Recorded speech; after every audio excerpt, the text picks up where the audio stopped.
Our first presentation this afternoon includes case studies on fleet risk management and industry insights. And our presenters, who are also my colleagues, are Harry Stork and Andrew Stabnick of CNA, and their complete bios and slides are available in the app. Please join me in welcoming them to the stage.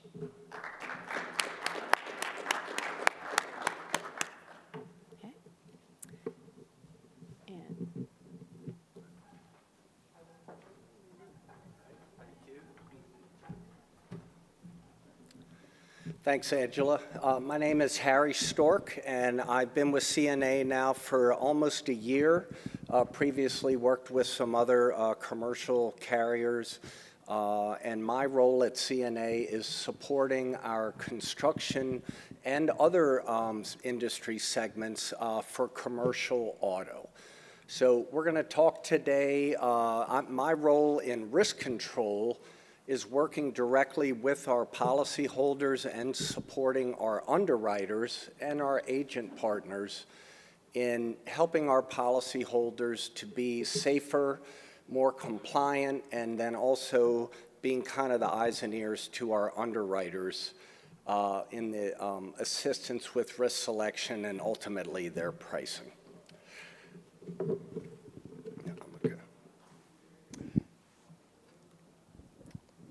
So today our big goal is kind of getting a better feel for exactly what is kind of going on in the market from a commercial auto standpoint.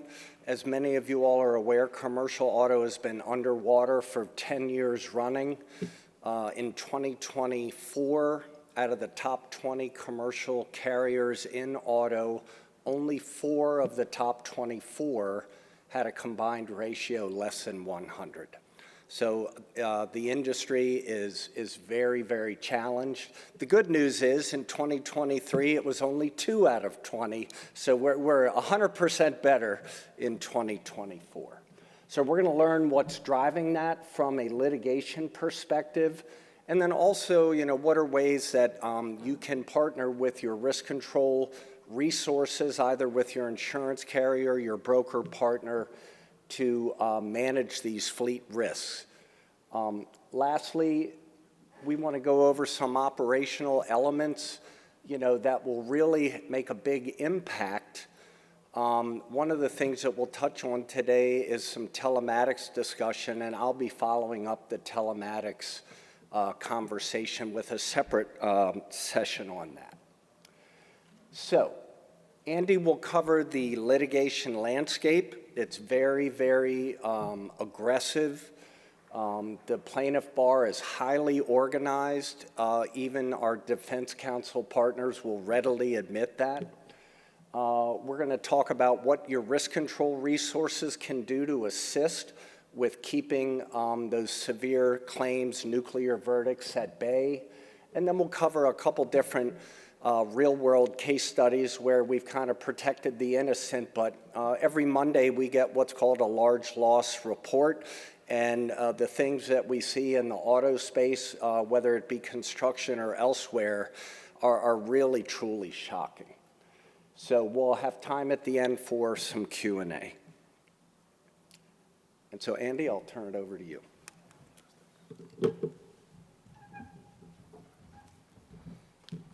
Thank you both for the introduction. As both Harry and Angela mentioned, my name is Andrew Stabnick. I am a recovering trial lawyer. I have been practicing for upwards of 31 years. I used to do trial work and then moved in-house and have spent the last roughly 24 years in-house.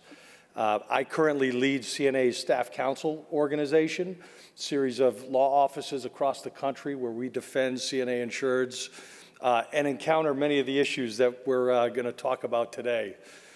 The goal that I have is really to, number one, keep you all awake post-lunch, but also to educate you on some of the concepts that you should know about, and frankly, that you should be raising with your defense counsel when you're faced with litigation.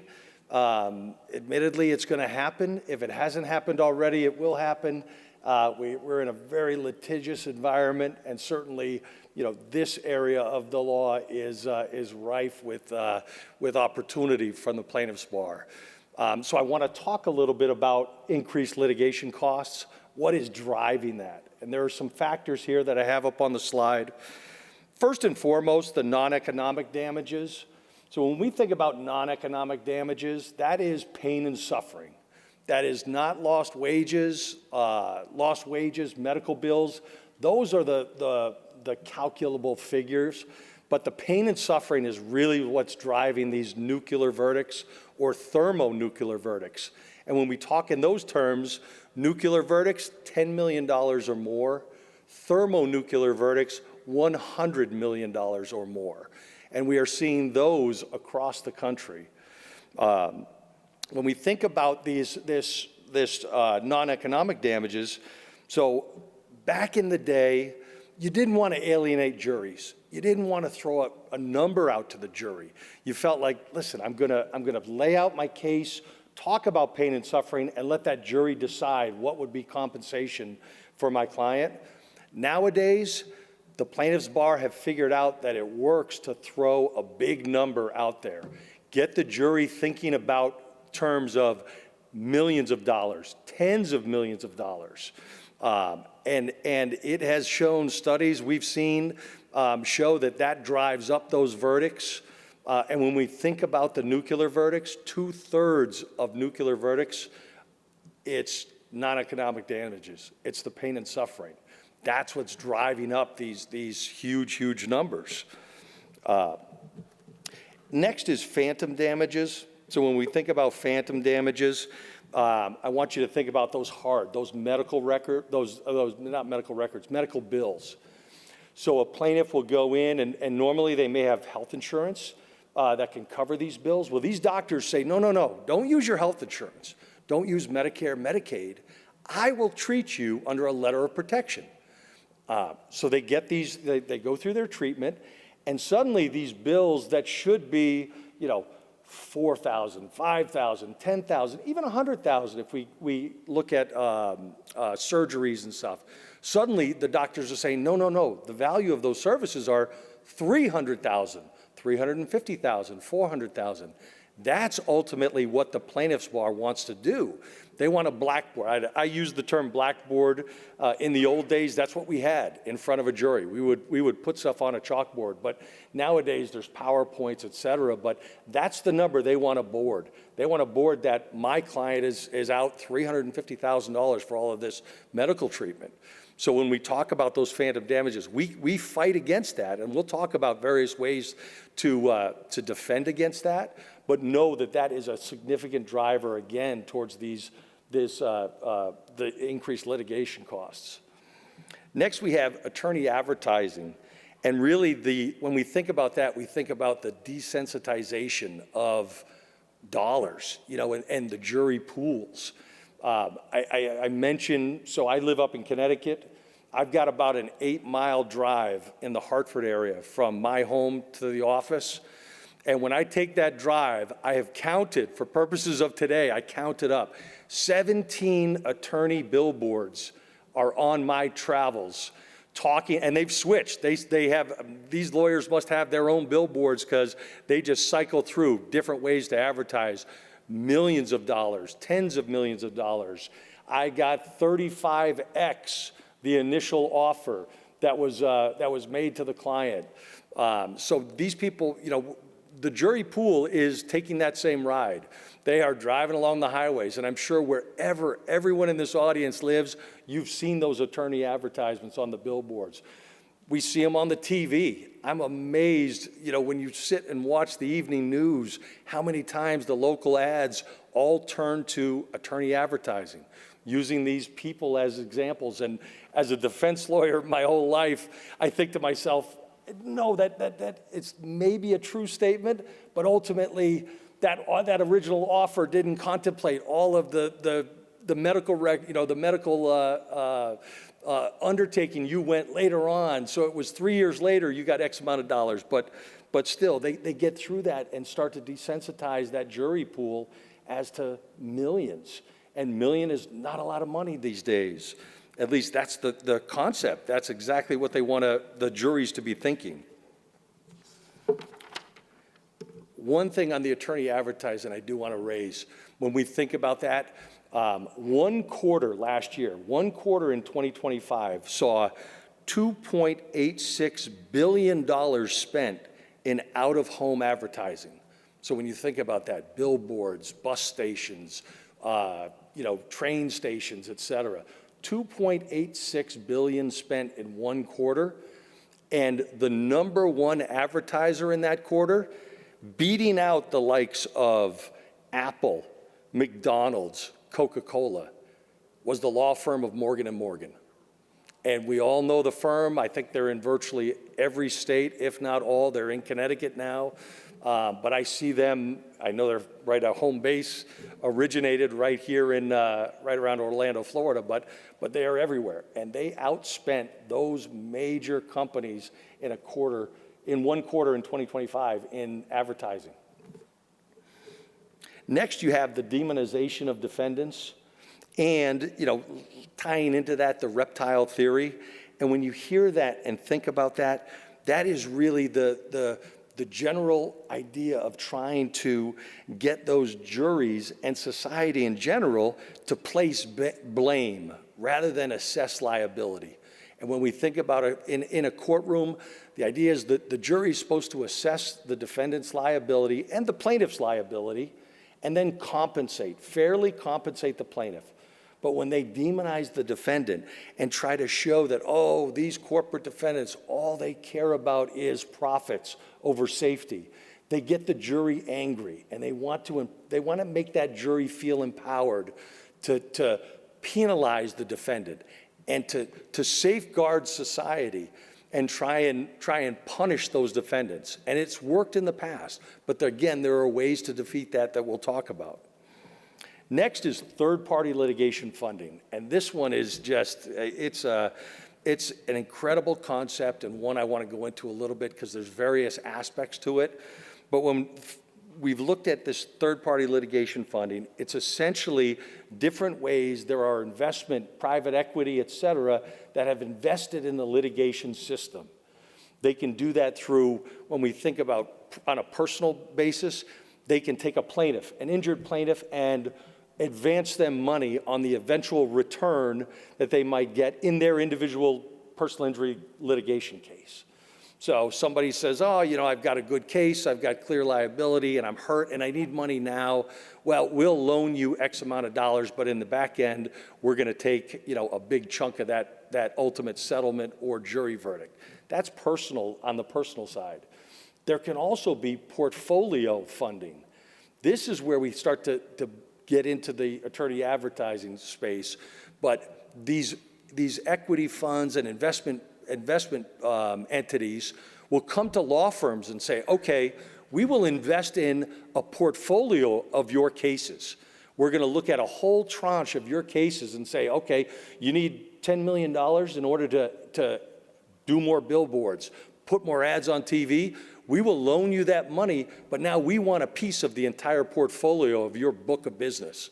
And it starts to infiltrate all of those different matters.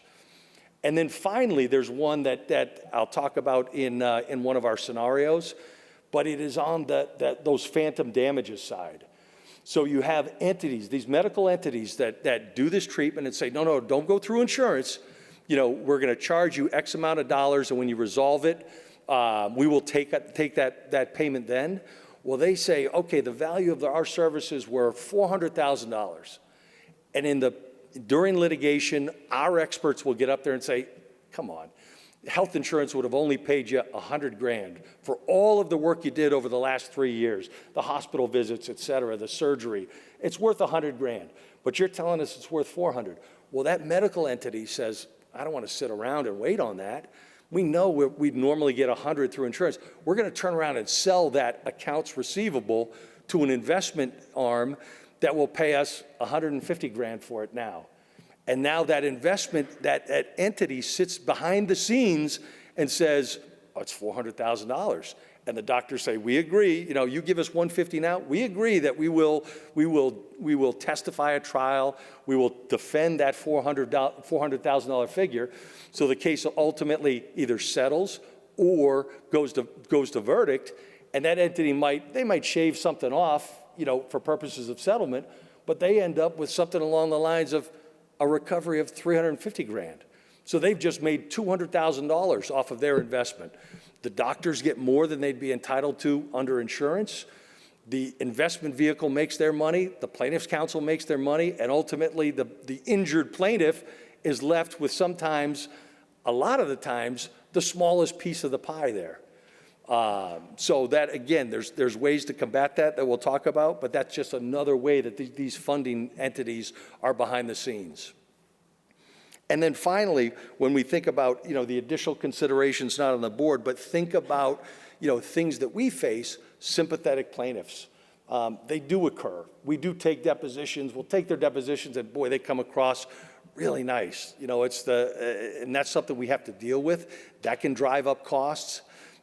Think about the judicial hellholes that exist. They used to be kind of the pockets where we could rattle them off to you right now. Cook County in Illinois, you know, pick 4 of the 5 boroughs in New York, and South Florida. They've started to spread. We've started to see nuclear verdicts and thermonuclear verdicts in traditionally safe or conservative areas, but they do exist, and that is a factor we have to think about. And then finally, studies have shown these high-profile lawyers, these lawyers that they see on billboards or see on the TV, they do get bigger verdicts. The juries are familiar with them. They know that, you know, seemingly know them, and those two can drive up litigation costs and ultimately impact all of us in this room. All right, I'll hand it over to you, Harry. Oh, sure.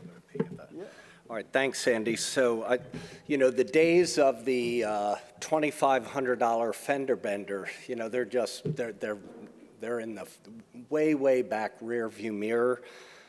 You know, in the trucking world, years ago, the societal view would be, you know, the American trucker was kind of the last of the cowboy, you know, the Smokey and the Bandit, and others, maybe I'm dating myself a little. You know, now if you're driving a heavy-duty vehicle on the road, you're akin to the devil. And the traditional view of an ambulance chaser, you know, these law firms are highly organized. They're national firms, and they have found commercial auto to be just a windfall, and all of the techniques that Andy mentioned are, you know, some of the reasons. You heard the term nuclear verdict and thermonuclear verdict. A couple of years ago down here in Florida, due to a trucking accident, there was the first jury verdict of $1 billion. So these numbers are just going up and up and up. So, you know, well, how do we deal with this? So take advantage, if you're operating a construction business, take advantage of resources that are available. Number one, recognize how high the stakes are. Many insurance companies and your broker partners have really good resources for just safety 101. You know, we understand that there's labor issues and other challenges in the market. But when you bring on someone to be a heavy equipment operator or a forklift operator or things of that nature, even if they're operating a jackhammer, there is levels of training that must be completed before they're able to handle, you know, this kind of equipment. The same needs to be the case for that supervisor driving an F-150. You know, we can't hire them, see if they can fog a mirror, you know, they're breathing, and then you hand them the keys to the truck and say, go get them, with no due diligence or very limited due diligence on that driver's qualifications. So take advantage of the resources that are available, and most of all, just be aware that whatever your safety practices, your safety program, your policy, whatever it is that you do that is in writing or the lack thereof, it is going to be discoverable, and you need to be able to stand behind what your safety policies say. You know, it can't be that policy that everyone gets the t-shirt and the coffee mug and the policy goes on the bookshelf after your orientation and you never look at it again. I mean, we just can't live in that world anymore. So some of these things sound so simple, but what I have found, and I started in the garbage industry years ago at Waste Management, many times that frontline supervisor is the most critical kind of link in the chain to execute on the safety policy. Many people have different types of checks and balances on escalation of safety training. Did you take the training? Did you complete it? Did you pass the test? But very, very limited accountability on the supervisor that is responsible for making sure all these things happen. So, that manager, that frontline supervisor, especially in a lot of the different types of technology that is available today, and we'll talk a little bit about telematics or dash cams and more so at the next session, these tools are largely an exception reporting platform, and you can't just stockpile the evidence and not act on it. There was a show on years ago on The Simpsons before COVID, and Homer, I guess, had a slight work injury, and he was able to work from home. And he was like, Marge, this is the best thing in the world. I work from home, I get all my work done, and I don't have to deal with Mr. Burns. And she's like, well, how do you get all your work done? And he's like, well, you know that paperweight that you gave me that's like a woodpecker? He goes, I put that on my desk right over top of the delete button, and every time an email comes in, I just hit the delete button and I'm done with that issue. And so in the case of telematics data, dash cam data, your driver's motor vehicle record data, somebody's got to be taking action with timely coaching, training, and even discipline where necessary. Discipline is where the consequences come in, and if you don't have any consequences, you don't have any behavior change. Just having a driver list in your break room showing who the safest driver was, you know, that's really not going to get you where you need to be, and you must document everything. Okay, so we're going to jump into a case study now with motor vehicle record checks, and Andy will walk you through some of the elements there and what the problems can arise if you don't have a good program.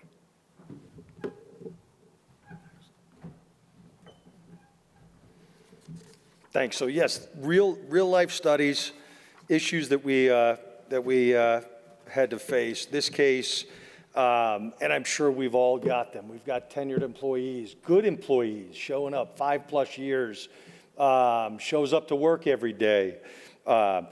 No evidence of a pre-hire MVR. You know, records were lost. Folks moved on. We're not quite sure if they have, ever had one, but still a good employee. We know, the employer knew, had some motor vehicle infractions, but hey, listen, the guy is still was a good person. We liked him, and again came to work every day. Received some warnings. I put warnings in quotation marks. Whether his file was updated was a question mark. But we said, listen, you gotta when you're operating our vehicles, you gotta do it the right way. We had a policy. The policy was personal use of vehicles not permitted. That was in the handbook. We also had, a scenario. So we take to the day before the accident, and good employee has got a situation with his own truck. It's in the shop. Needs to get home after work. Boss, asks his manager, can I borrow the truck? I promise I'll go home. I'll be back in the morning. Not a big deal. Manager says, yeah, go ahead. Go ahead. We'll see you first thing in the morning. Grabs the truck, takes it home. does it, has a nice night, nothing, does what he's told he was to do, stay at home. Next morning, he jumps in the truck, he's heading back to the office or back to the site, and gets into a rear end collision. And suddenly, we're in a situation where we've got a plaintiff, not a huge, horrific accident, but it's a rear ender. It's a rear ender, and we're in a situation where, okay, what do? He's driving his company truck. Let me move this on. And we're in a situation where, I'm going to talk a little bit about some of the theories of liability. I'm going to talk a little bit about some of the defense, strategies that we need to have. And I'm going to hammer them home. You're going to hear them on each of the scenarios. But from, in a general way, when we think about how you all are liable for the acts of your employees, you're going to see allegations of vicarious liability. You are liable for the acts of your employees. Then you're also going to see, in the right scenarios, negligent entrustment. And when you think about negligent entrustment, it's really a two-factor test. The first being the employer's negligent entrustment, negligently letting that employee use the vehicle. And then second, that employee still has to be negligent in whatever happens causing or allegedly causing those injuries. So in the entrustment side, it's the idea of whether you knew or should have known that this employee had a problematic past in their driving record. And if you knew or should have known, was ultimately that driver negligent? And in this scenario that we were faced with, they knew or should have known. They knew the individual had some speeding tickets on their record. It was against policy to do this. They let him borrow the truck, and then when ultimately the accident happened, it was a rear ender, clear liability on the employee side. So what do we do about it? From a defense perspective, what did we do about it, and what should we all do about it? Again, you're going to hear some common themes. Early, thorough investigation. We need to compile from the defense perspective your company policies. So they're not on that, the dusty bookshelf here. We need to know they're living and breathing policies. And we want to collect those and understand what you have expected of your people and how you have recorded that they're aware of these expectations. We want to see that driver's history, that driver's record. How have you kept track of it? Not a one and done when they were hired. In this scenario, we couldn't even find that. But you want to know that there's some ongoing monitoring of how they're doing. When we think about the accident itself and the work that you need to do, evidence preservation. Evidence preservation is so key. Was there an incident report? Have you documented it? Do you have it in a file? Are you keeping it handy? Statutes of limitations can run from 1 year to 3 years. So this can happen, you can ultimately get a lawsuit years down the road, but you need to preserve that information for as long as those statutes hang around. Do you have that safety culture? How are we going to tell that story? What is the story of your safety culture? Harry will talk a lot more about kind of that aspect of it and how you need to live and breathe it, but that's what we want to ultimately show to a jury, or at least argue to the other side that they're some of those factors that they want to play in to beat us up. We want to blunt that early on to say, you thought you had a good defendant here. This is not this kind of defendant. We've got a great company. They are family owned. They are, about safety in more ways than you can even imagine. I'd be happy to have you take their deposition and hear their story and how they do that. You need that consistent application of the policies. You can't be in a scenario where sometimes we apply it, but if we like the guy a lot, or if they've got a sad story, we allowed this exception from time to time. Because ultimately, honest to goodness, I feel like maybe it's the world I've lived in for a long, long time, but it feels like it's always the exception that drives a new litigated matter. When you think about that reptile theory, the demonization of defendants, well, the plaintiff's bar, we've heard it forever, and folks that have been involved in litigation know, a plaintiff's counsel wants to humanize their client. They want that sympathetic plaintiff sitting on the stand, and it works. They do that, and it works. But we want to do that as well as defense counsel. So we want to humanize all of you. We want to humanize your companies. We want to bring people in that can tell that story and connect with a jury and understand the value, kind of your greater value to society that you do in your, whatever kind of work you do, how you contribute and how you're not that, big evil defendant. When Harry mentioned the fleets, I've seen the television commercials, and it dawned on me as soon as he was saying that they have ads, and I think it's Morgan & Morgan, specifically aimed at the fleet vehicles and the 18-wheelers. And I think they call them like death machines or something, but they are coming at us hard. So we want to, in turn, kind of humanize all of you and let that jury eventually understand that this is not someone you can get angry at. This is an accident. Accidents happen. We also want to focus on early aggressive negotiation. I'll tell you what, an adage in personal injury litigation that has not gone away from when I first started practicing is these personal injury cases are not like fine wine. They do not get better over time. Think of them more like a bottle of milk. They will sour over time.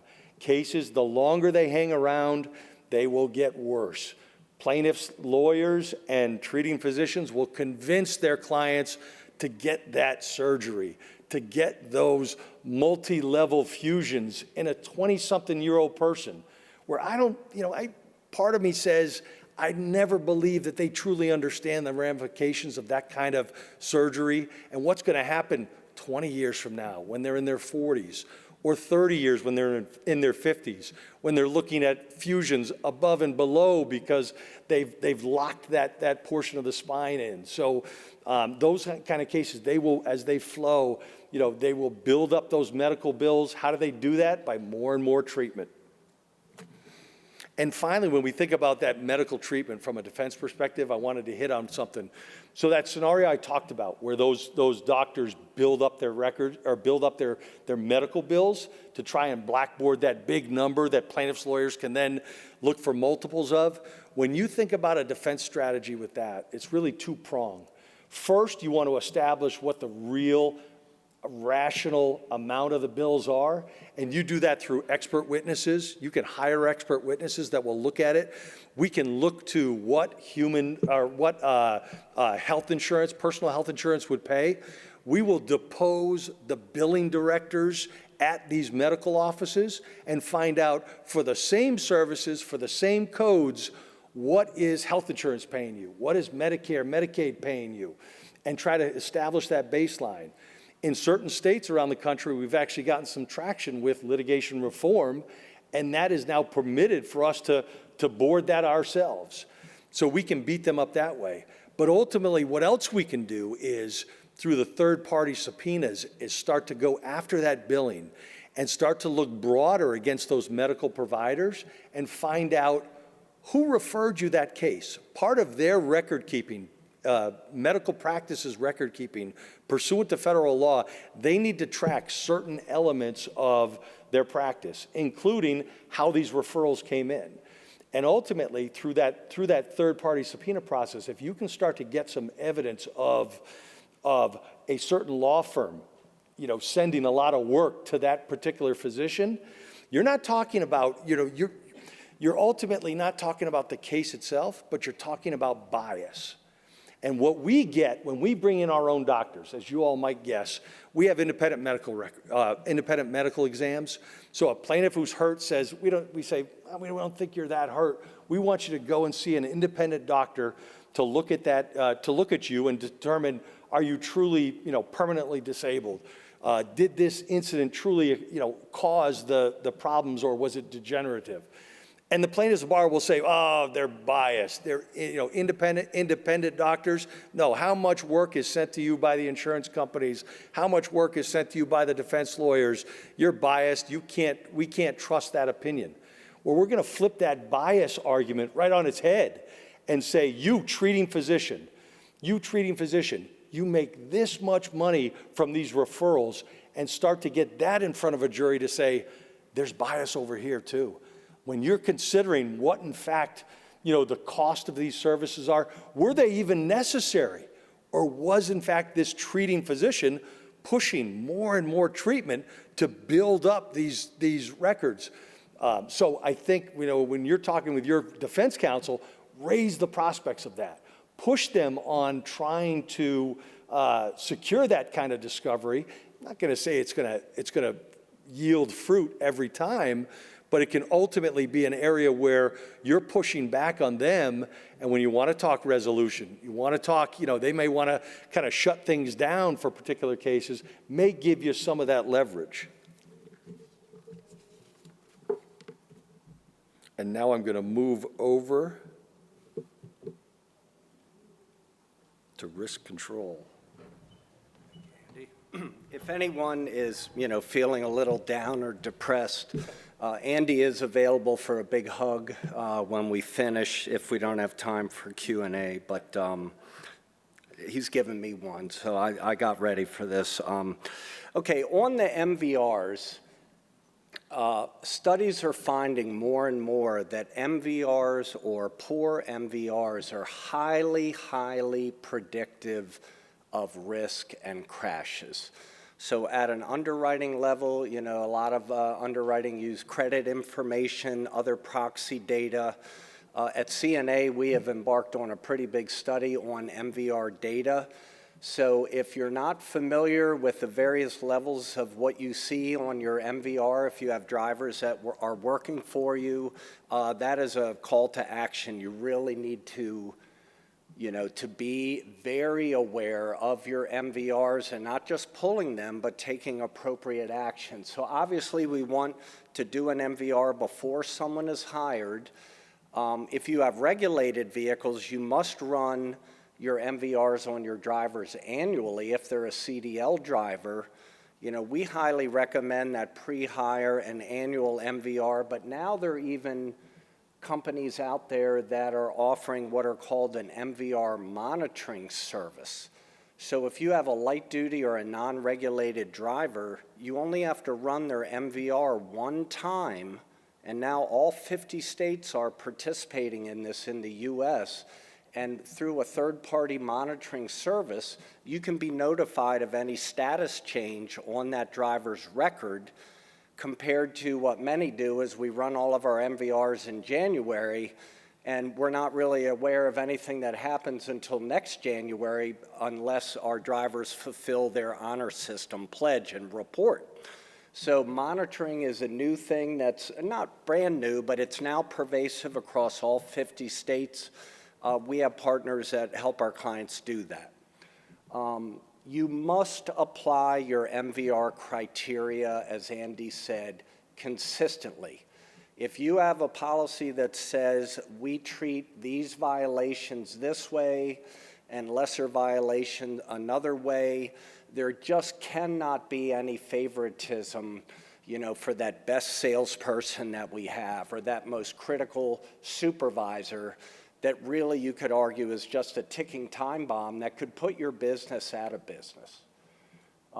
So you must be applying your findings uniformly. You also have to acknowledge and be very aware that running MVRs, it's privacy-related data. So you must have client consent if they're a non-regulated driver. That can be part of their hire or their application process. So getting consent is easy, but it is part of the privacy requirement.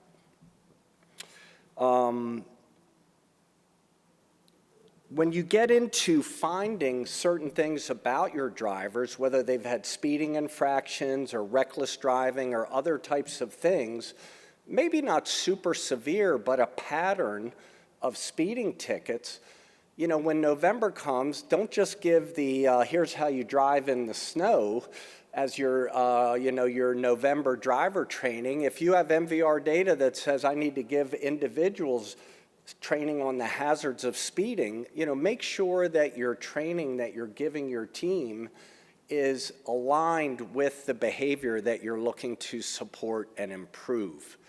It is very common that, many people, especially that are managing fleets in the smaller realm, maybe you're a contractor that has 20 or 30 drivers, it's very reasonable to expect that you don't have a full-time fleet safety manager.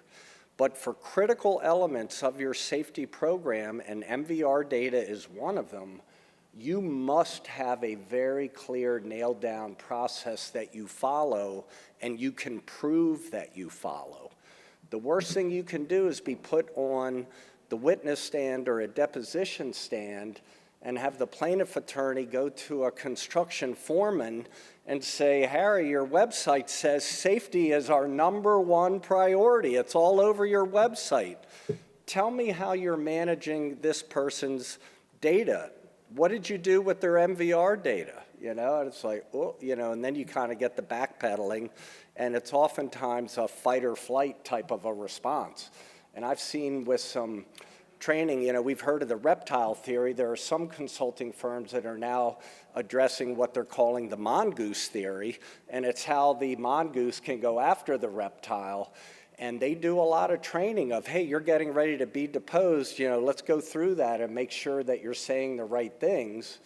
And there's nothing wrong with saying safety is very important to our business, but so is profitability, customer service, you know, meeting our budgets online or project schedules. So don't limit yourself to safety is the #1 priority, because that comes up many times. It's proven to be not your #1 priority.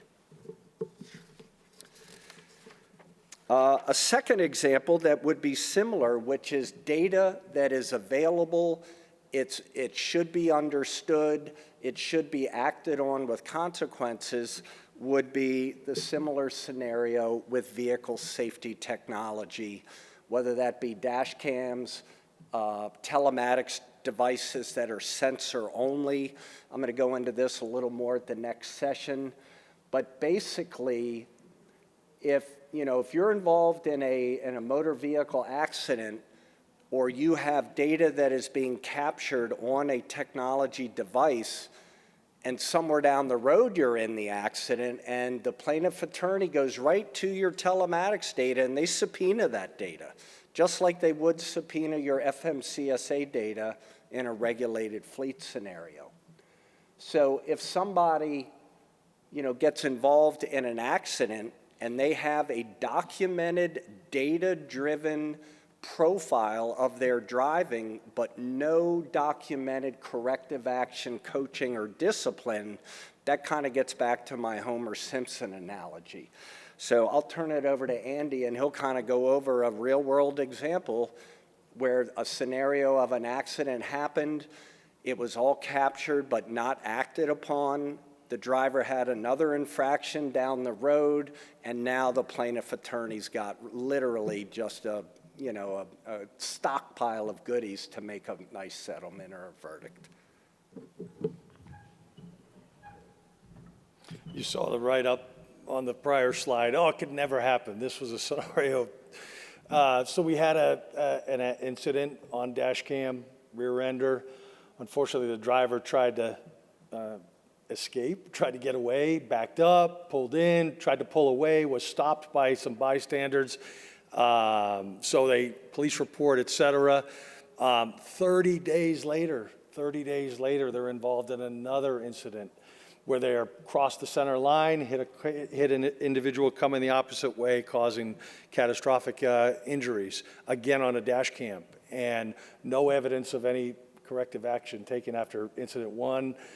So it can happen. It can happen, and I start to think to myself, I'm like the bearer of bad news here. I'm the guy who's like telling you all these horror stories, and you hang around with some lawyers long enough, they all want to tell their war stories. But when we think about telematics, and I know Harry's going to do a great job in our next session too, getting down and really into the weeds with the telematics, but when we think about it and utilize it from a litigation perspective, we think about it and think, it's not always terrible. We had a scenario where it told a story, but ultimately, when you think about the telematics that are available to us, that are in your vehicles, whether it be dash cams or the non-visual black box that are in the vehicles, it can be used as both a sword and a shield. It can be used as a sword in the fact pattern I gave you. Certainly, that after I'm going to hammer it home again. Early investigation and understanding of what we're faced with in that. We had that case. We knew what we were faced with. They didn't have an opportunity to wield the sword because we're going to resolve that case as quickly as possible. But that's certainly an example of the sword. But I want to use a shield example that actually just came up not weeks ago in a case I was consulted on, our group was consulted on, and I was kind of looped into it, but a scenario where we've got an individual driving along the road and allegedly the other individual, the plaintiff, comes from the right, walks in front of the vehicle, gets hit, and is unfortunately killed in the incident. And our driver says, there's no way. The police report says front passenger side impact of our box truck. And our driver says, no way, that did not happen. Came into the side of the vehicle, walked into the side of it. And we're looking at it saying, okay, let's check the dash cam. Dash cam was not working. So that is my plug to tell you, if you've got the technology in there, make sure it's working. But ultimately, what we did have is that non-visual data, the black box in the vehicle, and our folks look at it, and we look at it and say, wait a minute, there was no sudden braking, there was no indication whatsoever that it happened like the police officer seemingly wrote it up in the report. We went back, we're in the midst of litigation now, and we're looking at it saying, wait a minute, we're going to depose that. The police officer wasn't there. There were no other witnesses. How they ultimately concluded that this is how the diagram should read, that's all hearsay. That's never going to get in. We are going to fight that tooth and nail. Ultimately, when we've got that he said story, the story of our driver will ring true. And we've talked to our driver, honest driver, good driver, great record, no problems with a prior history or anything.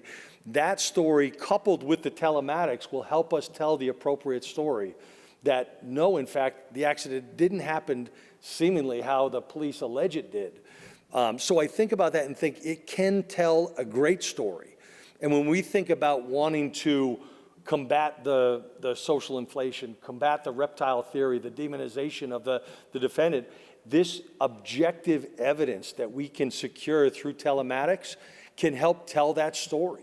When we as trial lawyers, I just did a class with all of my lawyers and staff counsel across the country, the first session of our Skills Academy, we talked about creating that story.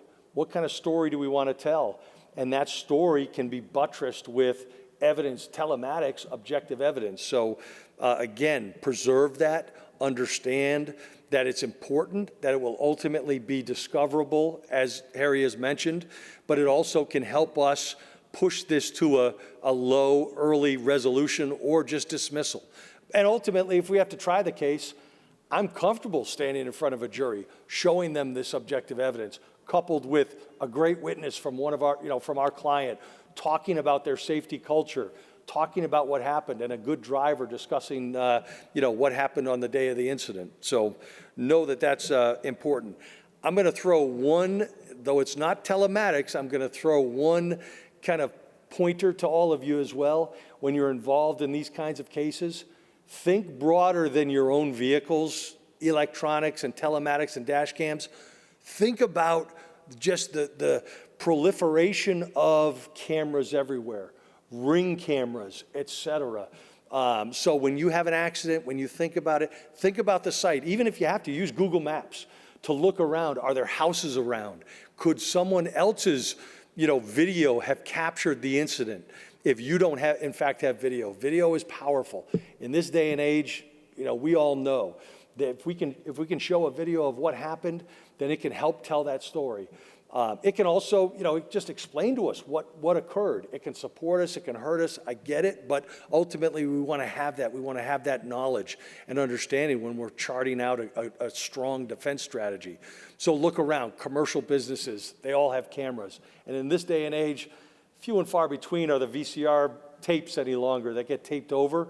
We're talking about electronic storage of information, so as quickly as possible, try to canvass the area, get other opportunities to have stuff on video.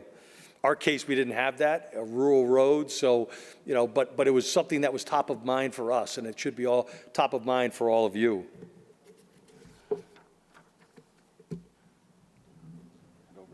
telematics. So we'll go into this info a little more in depth. Are we good on time, Angela? Okay, great. So, telematics, and just think of it, number one, as just the sensor device, so it is going to capture GPS, speeding, it can capture engine diagnostics, it can be a great tool for your maintenance team, it can help you locate where your customers are, maybe areas you don't want your drivers to go with various geofencing. There is a lot of info that can be captured. What I have seen, and I used to work for a company that sold telematics, when you're doing your demo to a potential buyer, you want to make that tool seem like it can solve all of the world's challenges. And the biggest challenge of all is that the data can also be very much overwhelming in volume. So you want to kind of start with what your most critical priorities are and don't get lulled into a trap of, I'm going to try to do all these great things that this device can do, because as humans, we just can't do it. And many times what happens is that in a smaller business, the president, the owner of the company might make the buying decision, but they are not the user of the technology. That gets handed off to someone else. And if the user that has to monitor all this data has got other, responsibilities, they're also a dispatcher, or they're in HR, whatever they are, they're kind of like, hey, whose idea was this? I'm already working 10 hours a day, and now manage all this data, you have just put more time on me, and I just can't give you any more. And so you must make sure that you've got the human resource. The device is capturing info in an alert exception report type of an profile. There are rules. If you break the rules, I'm going to get the alert. Well, if someone gets 20 alerts per driver a day, those alerts are not going to be acted on in many instances. So there's nothing wrong unless you're in a regulated fleet world. Keep in mind that telematics or dash cams in a non-regulated environment, that is not required by law. And so you could argue that you're actually going beyond compliance, what is required by adopting these solutions. So make sure when you launch them, you start off with manageable things that are your priorities. Speeding, possibly operational use. Many of the early ROI drivers on a telematics ROI model was the savings on fuel consumption from unnecessary driving or idle time. But no matter what data you're capturing, make sure that you're staffed up, and once an alert is identified, you need to take action, and you must document somehow what you're doing. Oh yeah, I did this or that. We kind of like the adage in risk control, tell me what you're doing, show me, so it is proof that I know you're doing it. Just telling what you're doing, that just doesn't get you where you need to be, especially if you're put on a witness stand. They're going to ask you to prove these things.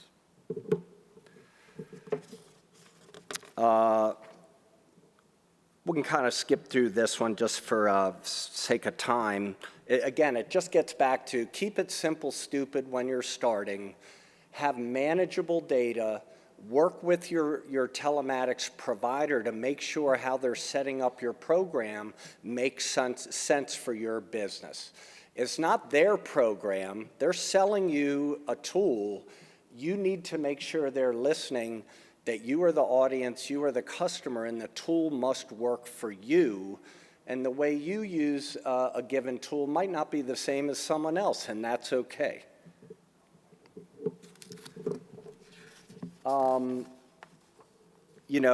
Get your plan together, make sure you stick to your plan, and most of all, there must be consequences to driver behavior that is unsafe. It doesn't mean you have to fire everyone, obviously, But you think of it this way, if you drive home from work the same way every day, and you know that you go under an underpass, and 2 times out of 10 when you drive that route, you see a state trooper parked by the underpass. Well, once you see that a couple times, what do when you drive home? You slow down. Why are you slowing down? Because if you go faster than the speed provides and a police officer is there, there's going to be a consequence. There can also be good consequences with gamification and other things to reward drivers for good behavior. But as I said earlier, data does not change behavior. Consequences changes human behavior. And we'll get lastly, I think we maybe have a couple minutes, want to save time maybe for... Yes, we'll be quick with this one. 5 minutes. 5 minutes. Purpose behind this scenario was really kind of to highlight the creativity of the plaintiff's bar and the fact of this could never happen, has happened and will continue as the plaintiff's bar pushes the envelope. This scenario, employee traveling to a job site in the morning, involved in an accident in their personal vehicle, striking and killing a pedestrian. And I think about it in our scenario, our world more generally, employees driving his or her own vehicle from site to site or to work in the morning, and ultimate liability attaching to the employer. Again, theories of liability, they're right there. Let me move it's the vicarious liability. But I know you're all thinking, well, wait, coming and going rule. Wait a minute. When they're just coming to work in the morning, they're not liable for that. We can't be liable for them jumping in their own vehicle, in a personal vehicle, coming to the office. And that's generally, I will tell you, yes, that is accurate. That's an accurate assumption. However, know that in pushing the envelope, in pushing the law, I have is that important reminder, bad facts make bad law. When you think about it, and Harry's going to talk a little bit about limits, et cetera, but you've got an individual, when you start to build out those facts, the plaintiff's bar looks at that and says, wait a minute, and in our case, was our driver in their work clothes? Well, yes. Did they have a phone? Were they communicating before they left home back at the office? Were they communicating? Yes. Were they coordinating with their staff back in the office? Where should they go? Oh, they should go directly to a site. They don't need to stop in the office first. Yep, that's correct. These facts started to play out. We started to say, wait a minute here. Well, we should be able to get out of the case. We'll make a motion for summary judgment. We are the employer. We're not liable. They were driving. This was pre-working hours. And ultimately, when you think about it, you've got to have a realization, as distasteful as it may be, is judges are not inclined to let out culpable parties, particularly when you have that sympathetic plaintiff, knowing that all they'll be left with is an individual personal auto policy, whatever that may be. And in our scenario, that was the case. The judge bent over backwards, misinterpreting, that well-settled law to say, no, I'm going to deny it at this point. It's a question of fact. What were all of the scenario behind it? When I start to think about it, I think to myself, we've got remote work, we've got tablets, we've got cell phones, we've got folks that are working, all the time. They need to always be available. Were they talking before work? Are you coordinating with your folks? It is tough, I get that, but in this day and age, I feel like I'm always checking emails and responding to stuff, but we need to be aware of it. It's really on an awareness side.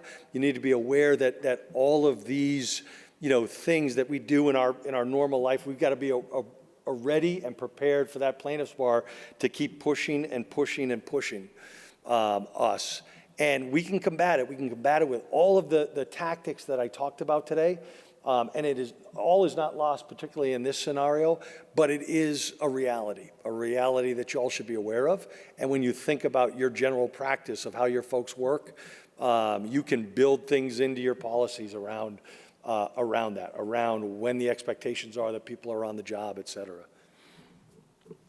Okay, so I have just one easy summary statement to make on this scenario, and that is if you have any employees that are driving their personal vehicles and they have the opportunity to drive for company business, you should be doing the same training and MVR pulls on them as you are on people that are driving your company vehicles. That would even include if your policy allows for a spouse or family member, God forbid, to drive your company-owned vehicle. You should be treating them the same way that you treat your employees. You need to check that they have ample insurance coverage, you need to run their motor vehicle record checks, and you have to have the same consequences and training, et cetera. So with that, we'll kind of open it up for any questions if we have a minute or two. I do have a question regarding the telematics. Who would you say in litigation you seem to be the most the highest beneficiary of those, defendant or plaintiff? Make sure this is working. Number one. Thank you. I think that's a difficult question because I think it's got to tell that objective story. So ultimately, we can highlight, and it's always the big scary verdicts. And in those cases, I'll tell you, the telematics were not favorable. There were problems. The scenario we showed up there, that is probably worst case scenario. But ultimately, it can be a positive. It can be an incredible positive because you can use that. It all supports everything we're saying. So I think we have to look at it as kind of net neutral, but it will tell that objective story so you understand what truly happened. And when we're armed with those facts as the defense lawyers or the investigators or the insurance company, when we're armed with what we know happened and there are ways to prove it, then we can chart out an appropriate strategy to defend it and to protect ultimately our client, our insured, against these thermonuclear verdicts. So I think we should understand that it can be an incredibly powerful tool too, to say, no, that didn't happen like that. Yeah, I'll add, Andy, that especially in regulated trucking, the stats show that up to 70% of accidents involving a commercial truck are the other party's fault. And so telematics alone may not give you the definitive exoneration that you're looking for. More and more fleets now, they're over the hump of driver concern about forward or driver-facing cameras. If you're operating a commercial fleet of vehicles and you don't have dash cams, you're opening yourself up for just the worst-case scenario. The cost of those devices have dramatically dropped over the years. Just think of it like the old plasma TV versus, the new TVs. Take advantage of the technology that's available, but make sure you have the staffing to use it correctly. I think about in Long Island, maybe 3 months ago, we had a series of these staged accidents. And there's one that made the rounds on the internet was, family full of folks in a car, and they stopped short, but our truck with a dash cam didn't hit them. So you see the vehicle literally go into reverse and back into our car and pulls forward. All these people get out, they start to grab their backs, they look up at the truck, see the dash cam, and suddenly you see them starting to scramble, get back into the car. And you think to yourself, that's an incredibly powerful way of stopping that kind of stuff. And it happens. And we'll have scenarios where they say, I didn't do anything wrong. I'm cruising along, and they stop short and hit us. And our ability to kind of support that with that objective data can be tremendously powerful. Yeah, one last comment I'll make, and then maybe we'll take one more question. With a telematics device, a true telematics device that is sensor-driven and connected to the vehicle, one of the key things that's measured through the use of an accelerometer are G-forces, and it's a harsh braking event. So in a telematics-only world, a harsh braking event equals a bad behavior. With the context of video, you could have a child ran out from in between two cars and someone slammed on their brakes and avoided a catastrophe, and video would prove that that was the safest driving behavior.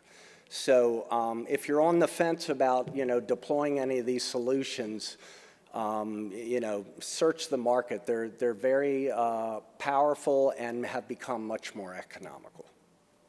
Any other questions? Yes.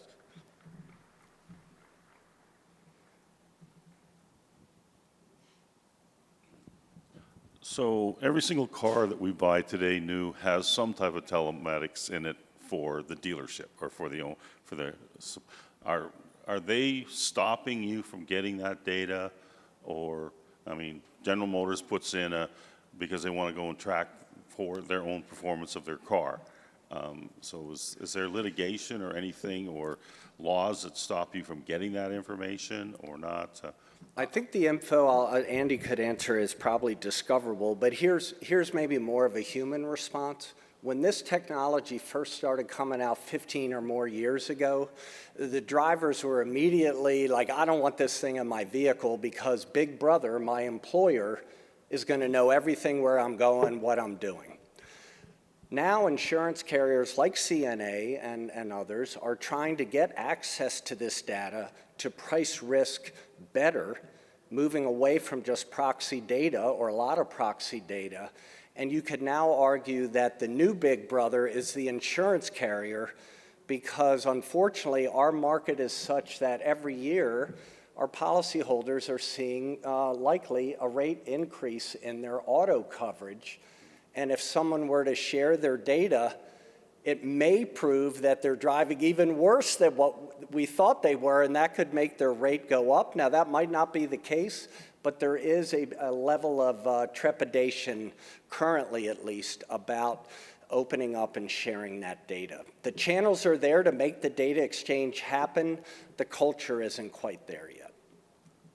Okay, I think Andy, you want to just add one Quickly, more? from a litigation perspective, there are no problems with asking for that. And you should be encouraging your counsel to seek that information. If you've got a two-car accident and the plaintiff is driving a vehicle that conceivably has it, I would absolutely want that. Reading it and understanding it, different question, but if it's available, then it can help tell that story. And it can help, potentially be a problem for a plaintiff in a two motor vehicle accident. So, yes.